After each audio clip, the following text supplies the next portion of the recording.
So Batman is one of the most popular comic book characters on the entire planet. He means so much to so many people, and that means people have a lot of very strong opinions about him, including some that might be considered controversial hot takes. I put out a post on my social medias as well as my members only Discord server for all your spiciest opinions all about the Caped Crusader. But honestly, Batman is so beloved for a reason, and I think there's a pretty common consensus on what makes him so great, so I don't think we'll have too many, oh my god. So it's gonna be that kind of video, I guess. All right.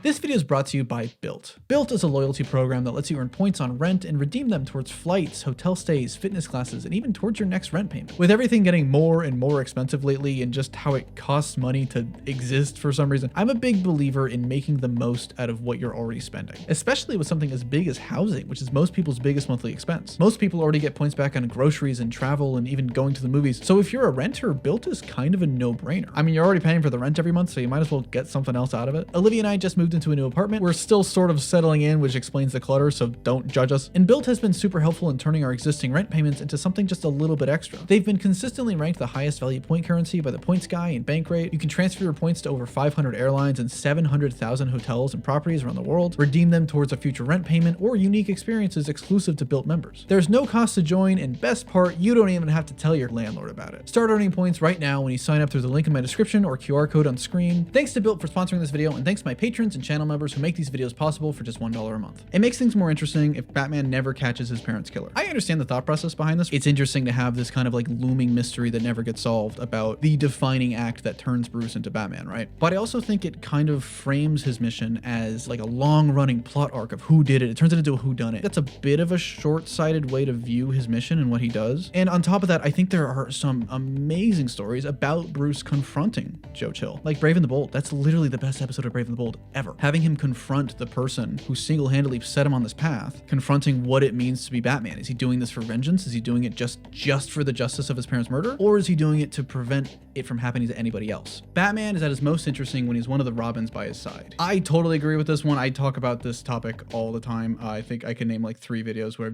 I've literally said that exact thing. Loner Batman is fun and all, especially kind of the early years. I think that Batman and Robin it's very much like a Holmes and Watson dynamic, the dynamic duo. It's a good little joke right there. You have the world's greatest detective, and then you have a sidekick who like he can bounce off of and talk about the case with and helps him out. But I think Robin especially also just brings out a lot of the best of Bruce's character. My favorite stories are something like Robin and Batman by Jeff Lemire and Dustin Nguyen, which is the comic that I bring. I talk about the comic way too much. I'm sorry. It's getting a sequel, which is really exciting. I love that. Really excited for that. My favorite stories always have to do with Bruce realizing that the child and the care for this person is more important than the mission. It's more important than the war against crime. That realization and that understanding of what his relationship with Robin should be. Also, it's just more people. It's just someone for him to talk to, right?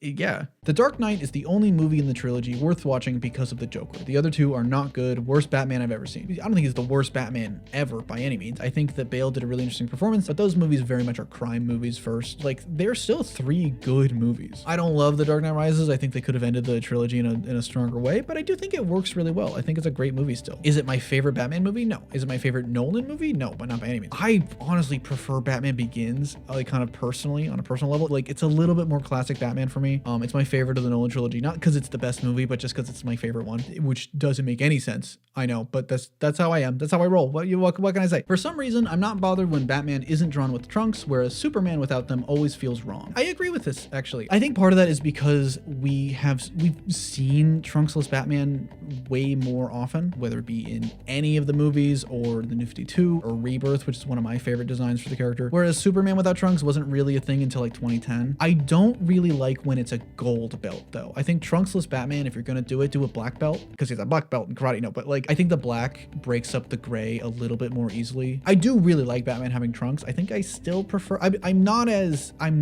serious about it as I am with Superman, where like I love the trunks for Superman. I will die for those fucking things. If you want to hear me talk about Superman hot takes specifically, I have a whole video on that. If Batman doesn't have trunks in the DCU movies, I won't really care. I like when he does, because I kind of like this idea of him almost comic bookifying his costume when he sees Superman, like Superman inspiring him to be more traditional classic superhero. And it all kind of goes back to the this scene in Darwin Cook's New Frontier.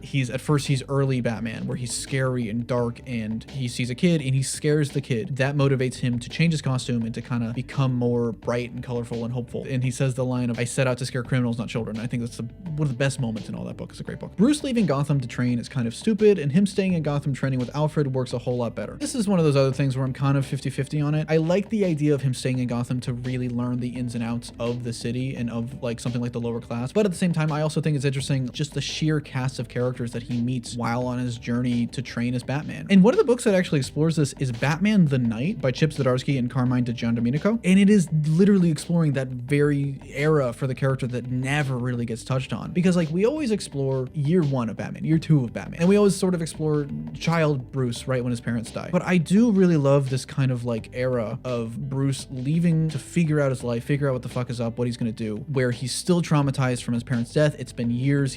I want to say he's like 17, 18 in this book. And he's like, I gotta get out of here. I gotta leave Gotham. I gotta figure out my life. I don't know what it is though. I don't know what this mission is. So this book is really cool. It shows all the people that Bruce meets in this era, in this time of his life, and the ways that they each individually influence him to become what is Batman and become that symbol. Like there's this moment where he's talking to this girl and he's like, I'm gonna become a police officer. And there's like a beat and she just laughs at him. Batman's no-kill rule is outdated and dumb. Letting someone like Joker live allows hundreds more to die. Just kill him and save lives. This is the big one. This is the big controversial hot take that I've seen going around, especially more and more lately. It's probably gonna be in the thumbnail, honestly. I don't know. There's a million things you could say about this topic, right? There's a whole video here. There are videos that other people have made better than I ever could. And so I'll just kind of say this. I think that's a very utilitarian way of seeing someone like Batman, of seeing a comic book character who isn't real. I understand wanting to engage with these stories on a quote-unquote realistic way, in a utilitarian way, but I also think Batman is an idea. The symbol represents stuff, and one of the things that those things represent is the sanctity of life. And I've seen it justified in canon as like his dad was a doctor, which is an easy way to explain it away, but also like it doesn't really need to be explained away.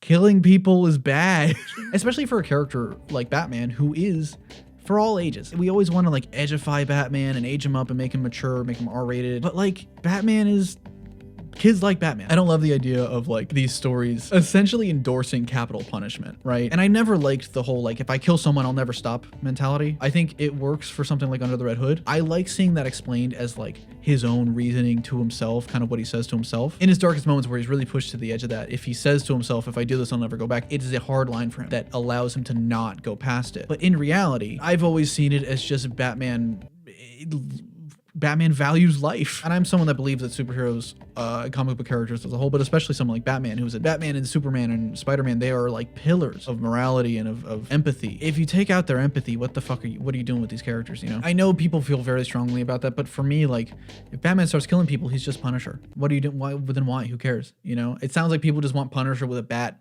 People want Punisher with ears that go like this. Like, at that point, just read Punisher books. We have a million anti-heroes. We have Red Hood. He's right there. He also has a bat on his chest. I don't know why Red Hood has a bat on his chest. I like when it's a bird, but sometimes it's a bat. It doesn't make any fucking sense to me. And I get that it gets a little bit more difficult when the Joker is killing thousands and thousands of people and they're really making him more and more horrible and stuff. But I think that just furthers his resolve and furthers the ideas that Batman's supposed to represent, which are redemption and the value of human life and empathy. Mr. Freeze's sympathetic motivation, while great, really doesn't work long-term and severely limits the stories you can tell with him. I agree with this, actually. The sympathetic understanding of Mr. Freeze came from the animated series, which was fantastic in every possible way, and it redefined that character, and it was very groundbreaking. However, that was for a TV show that had kind of a definitive ending. There's only so much you can do with him. I'm stealing this, or doing this crime, or doing this thing to help my wife who's dying, without you thinking, hey, wait a minute.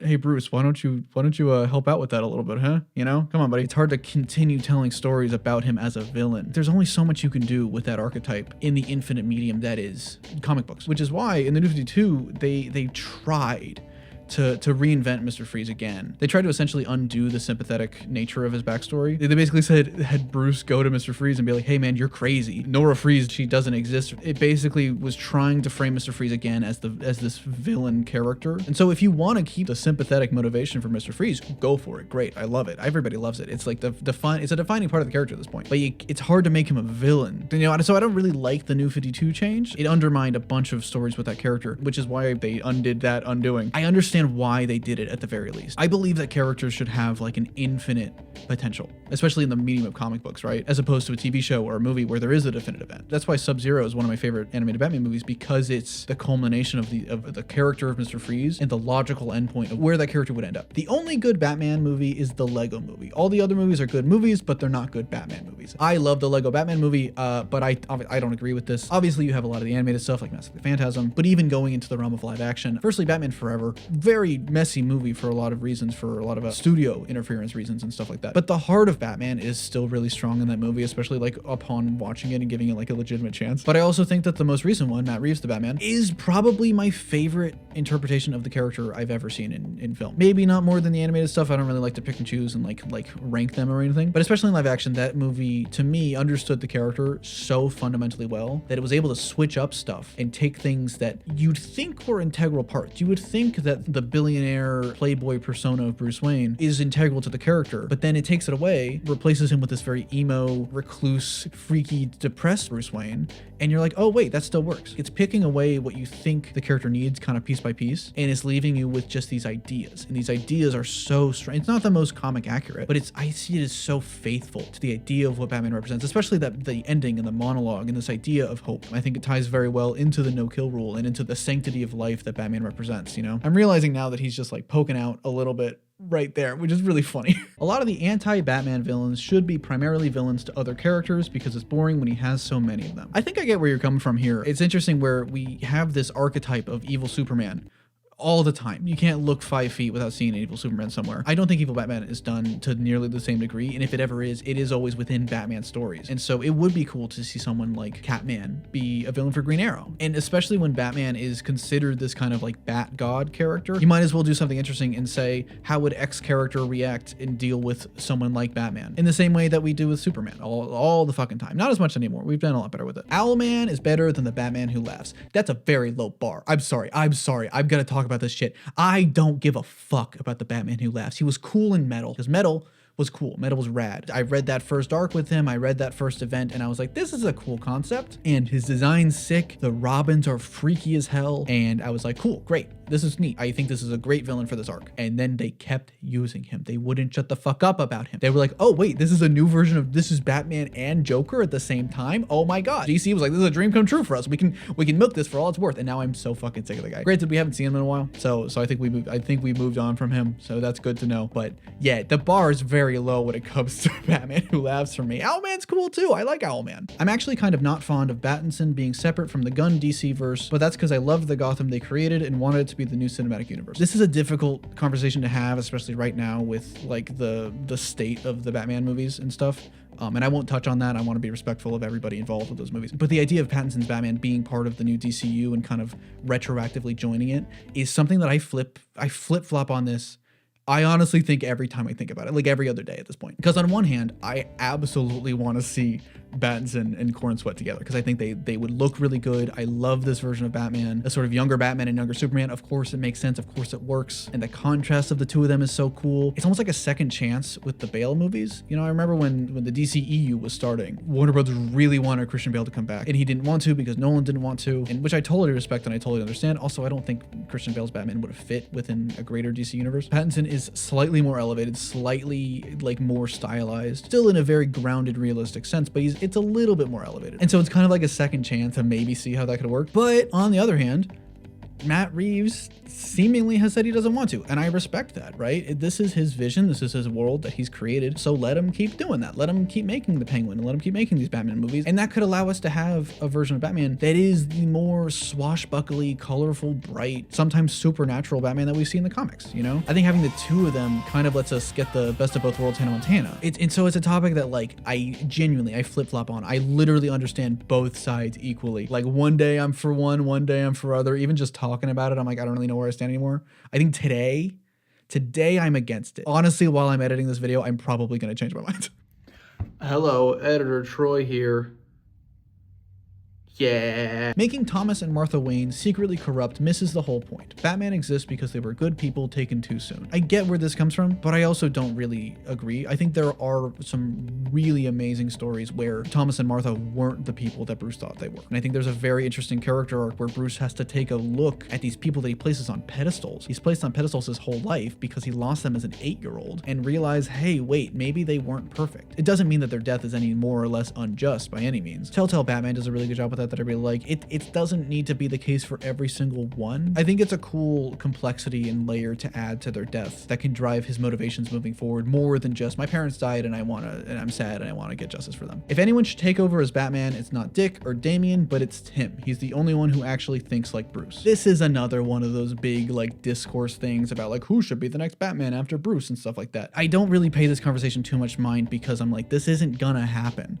They're never gonna fucking, like, long term, they're never gonna replace Bruce. In the same way that, like, long term, Clark Kent will always be Superman, Kal-El will always be Superman. And there will be other ones. There will be other Batmans, there will be other Supermans like John Kent and like Jace Fox. We have another Batman flying around. But I don't foresee like a realistic scenario where we actually pick one. We actually pick one of the Bat family. It's why I love Batman Beyond so much, because it's this alternate reality where Bruce fucked up so bad, ruined his relationships with all of the Bat family so bad. He's old and alone and can't be Batman anymore, and there's nobody left to pick it up from him. And so the symbol of Batman, because of Bruce's failure, just dies. But that symbol cannot die. And so it takes a long time, but eventually a random kid, Terry McGinnis, who has a fucking chip on his shoulder, he's able to pick it back up and keep it going and keep that legacy going despite Bruce's failures. And this is something that I touched a lot on in my Batman Beyond video. Does that mean that Terry McGinnis is canonically going to be the next Batman after Bruce? No. Again, like I said, I don't think there is going to be a next Batman after Bruce. I think if anything, maybe the whole Bat family, every single one of them will take on the Batman mantle. I don't think there's any one that is better than the rest of them. You know, Dick did it for a while and that was a fun era for him, but I don't think it was really him. Jason actually could be really interesting in a similar vein to Terry McGinnis with that kind of chip on his shoulder. And Damian, like, I love Damian, but I feel like this is just going to turn him into kind of like a Nepo baby. If you really want my opinion, I think like if anybody in kind of the modern Bat family, Cassandra Cain is the person who best represents the ideals of what Batman stands for. And she understands those to a T, that everything else is kind of negligible for me. There were a lot of takes about the Bat family as a whole. So if you want to see a video dedicated to specifically Bat family hot takes, let me know down below. The Absolute Batman logo is way too big. It looks like Batman's wearing a brick. I've talked about this before. I'm sorry, I love Absolute Batman with all my heart. I think that the Absolute line as a whole has been such a huge smash success for DC, primarily because they've been so creator driven and there's so much creative freedom with these teams. Absolute Martian Manhunter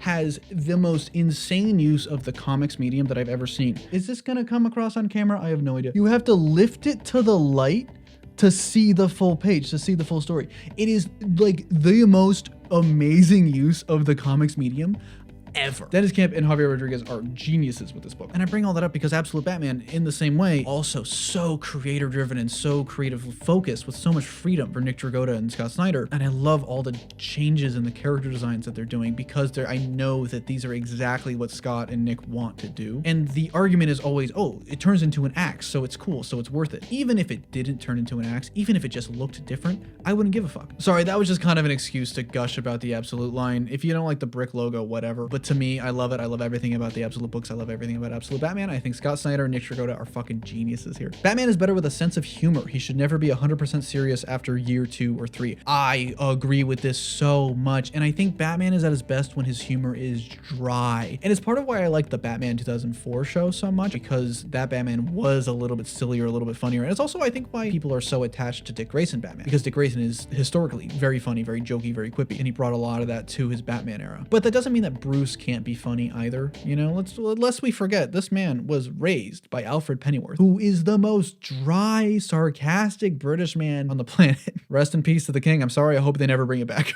I love that Alfred has stayed dead for what, like 6 years at this point? How long has it been? For a long time. That is huge in the world of comics. That's crazy. I love it. Bruce Wayne isn't the mask. Yeah, I've always agreed with this. I think that the whole idea of like Bruce Wayne is just a mask and Batman is the real person. Obviously, a lot of it comes from that scene in Batman Beyond where like someone, I can't remember who, is like going inside of Bruce's mind and calls him Bruce, and he's like, I know it wasn't me because I always refer to myself as Batman. Which my favorite part of that scene is not that line, but it's Terry following up with, but that's my name now. It's so fun. It's so good. I fucking love Terry McGinnis. This whole conversation reminds me of the same debate we have with Superman, where people talk about whether or not Clark is the real person or Superman's the real person. I think it's more complicated than that. It's more nuanced than that. People really kind of just like to view things in like single, simple layers. Bruce Wayne, the billionaire playboy persona, obviously that's not the real person. That's a persona he puts on to distract from his other life as Batman. In the same way that Clark Kent, the bumbling, ditzy reporter, is a distraction from him being Superman. And I don't think that him as Batman in the mask is necessarily who he is all the time either. And I think the layer below that is obviously,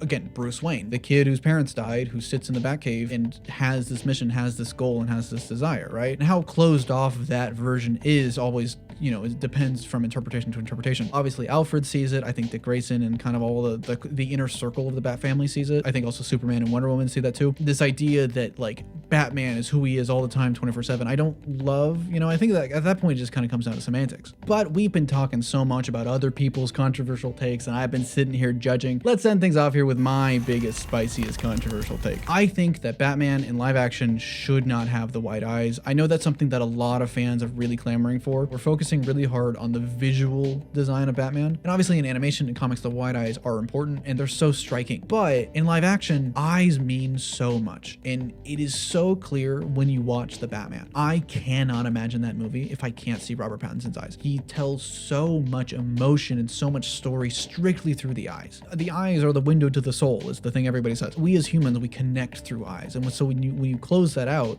you lose a lot of performance and you lose a lot of emotion with that. And it's kind of something I noticed with Deadpool and Wolverine. I think that the eyes in Wolverine's mask, when he put on that cowl, I don't think they looked very good. I think it would have been much more interesting to see Hugh Jackman's performance and see his eyes while he's doing all this stuff. Like my friend Kunal did an edit of Wolverine where he had the cowl on but didn't have the whited out eyes, and I think it looks fucking sick. I think it's great. And I'm not saying that I never want to see it. I think it could be interesting for a couple scenes or something. I think they could do something like what the Arkham series does, actually. In that game, when you're in detective mode, he gets the whited out eyes, which The Dark Knight tried to do in concept. I don't think it needs to be like all or nothing. I don't want to lose out on an actor's performance just because we get comic accurate white eyes, you know? But what are your most controversial opinions about Batman, and what are some other characters you want to see me do a similar video for? If you like this video, be sure to hit the like button and subscribe. Special thanks to Traumalin, Jack Goodwill, Deco, Batman is Better, Chris, Dallin, Briggsy, Point Break, Legends Pops, Jojo Jar Jar Binks, Funky Junk, Ethan Miller, and TCSK Incorporated for joining us spectacular fanboys on my Patreon. This has been Troy Boy 17 coming at you live. Be responsible, and I'll see you around.